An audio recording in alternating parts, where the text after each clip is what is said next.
All right, well, this is a little weird. Republicans saying that the president can delay the employer mandate on health care because it's the law. Never mind, it is the same law that they oppose. They say the president can't willy-nilly change it because it's sinking. So is there a method to their madness? Jedediah, Bila, and Roginsky and Scottie Hughes. Scottie, are Republicans trying to have it both ways here, or is there some wisdom in it? It is the law, and the law states that you just don't go changing the law. What do you make of it? Well, let's just face it. Ultimately, we wish Obamacare would be completely repealed.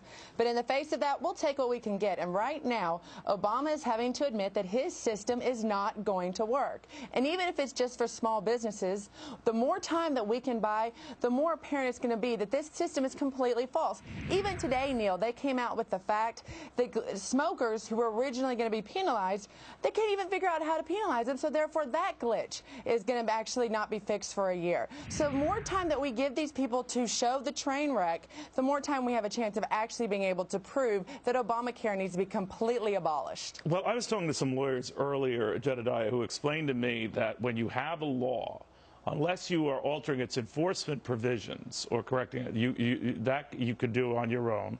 But when it comes to changing the date or the implementation of various features of that law, you can't do that without getting Congress's approval. Well, you can potentially get sued. I mean, you can try to do whatever you want. You can have, Republicans come out and say you absolutely can't decide that you're going to. This is his law. He can't just come out and say, well, you know what, this passed Congress, but I'm going to decide to enforce the parts that I like that maybe will help me in the midterm but what if he's hearing from folks who tell him, look, it's not doable, we can't do this. But that's not the law that was passed. So you don't get to decide.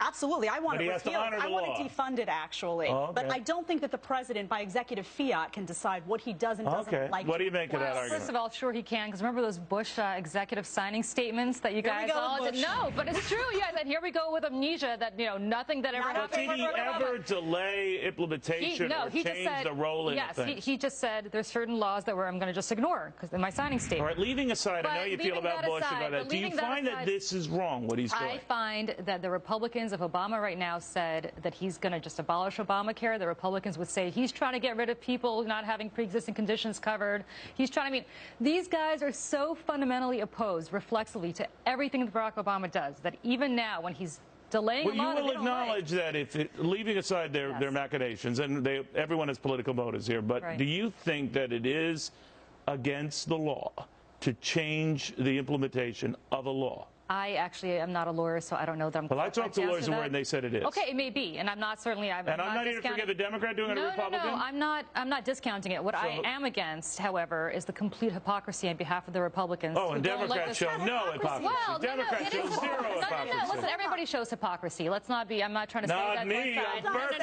But they're making a separate set of rules for the business community than they are for individuals. I thought. Well, they're going to change that for individuals. I think they're going to change that for individuals. The ally of the little guy. Okay. No. But the argument for it was to save the little guy. I don't know the gist of where this is going. Republicans are now saying you have to delay the enforcement of the individual mandate if you're going to delay the enforcement of the mandate for businesses. They will. And what happens then is the law begins to crack apart. And that's, Scottie, what I think Republicans are up to. I'm not judging this one way or the other, but I think it's a very clever ploy on their part to try to dismantle this using the law itself as the dismantling vehicle. What do you say?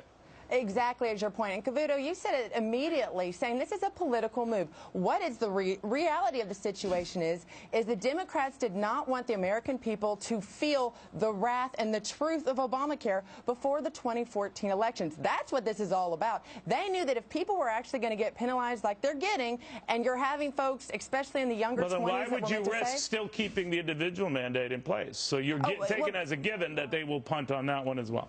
Listen, immediately when Obamacare was put into place, 1,200 companies were almost exempted immediately from it. And those people, the majority of them, were unions, those people that had contributed to Obama, those cities that went overwhelmingly for Obama. Well, let's step back then, ladies, if we can. I hear you, but I do think, and Julie, maybe you're going to with this, one way or the other, political views notwithstanding, this thing seems to be running out of gas because the funding for it isn't apparently there either from the corporations, from low-wage workers who can't afford it, from the uninsured who now increasingly don't want it. to younger workers who aren't coming in to support it. You're telling me the uninsured who have no health care right now would rather not have insurance? 2 out of 3 don't want into this. Because You've seen that, Paul. Because they don't know anything about it. Because unfortunately, the Republicans have done a phenomenal job of demonizing a law that but if I think is all of a sudden had health care coverage coming your way, and you're thinking twice about what it's worth, or whatever the Republicans you say are demonizing it, and now you know low-wage workers who can't afford it, and now you know young people aren't paying in to support first of all, it. They have subsidies. They will get subsidies. But my point is the foundation for this is dissolving. It's not dissolving. You guys wish it dissolved. You have No, I'm a business guy. I'm a business guy. No. Money in, money out. No. More money is going out. Not enough money's coming in. Here's the problem. Much like, the Republicans were against Medicare and all these other programs in the 60s that are popular now, so it's very hard for them to dismantle. The bottom line is this. Look, this law is the law. The Republicans can vote to defund it. They can vote to repeal it. They can vote to whatever they want to do, but it's still going to be the law. So but you ever recognize a law, for whatever reason, is falling apart, and then you just say, you could fix it, you could dress it up, but sometimes you can't put lipstick on a pig, and this thing's a pig? Here's the final point, Julie. Listen, this is where you're wrong. I don't think it's a pig. Okay, Julie, Scottie, finish that point. I do. Here's the thing, and she just sat there and said the Republicans are sitting there trying to don't know what's in the law. Nancy Pelosi herself said pass this bill in order to find out what's in the law. She said it herself. So the hypocrisy is actually on the left. I think Nancy did read the law, knew very well what was in the law, and she wasn't going to say what she discovered in the law. Nancy Pelosi, my friend, though. But what are you saying here? It's a disaster. It's falling apart. It should be defunded. The Republicans did not do a good job of talking about alternatives. If they had talked about pro-free market health care reform, then people would have been on board with that. The bottom line is people don't like it. The Obama administration is trying to amend it to make it so that people like it, and in the process they are going to crumble the law. It cannot stand. But we do have a history of fixing disastrous laws as they start. Medicare was a clumsy administrative start. They got their act together. It got very expensive. But my point is that we do have a history of fixing things that start off bumpy. Social Security, another one. Every day we wake up to a new component of this law that is crumbling. I have yet to see them come out. I'm going to put you down as a maybe on this law. I'm undecided. What can I say? All right, where's this going? Defund it, guys. Defund it. It's going, unfortunately, in the way that none of my colleagues here want it to go, but it's going to be the law. They're going to work to improve it and tweak it. Okay. But it's going to be the law of the land. You can try to defund it. It's not going to happen. It's going to raise costs, decrease quality of care, and be an enormous disaster. Now I'm not surprised why Rush Limbaugh hates you. I mean, he does, thanks to you. I know. Rush, stop trashing me, man. All right. Thanks for watching. That's a compliment to us. There we go. You never know. Fair and balanced and always having fun. We'll see you tomorrow night. Good night, everyone.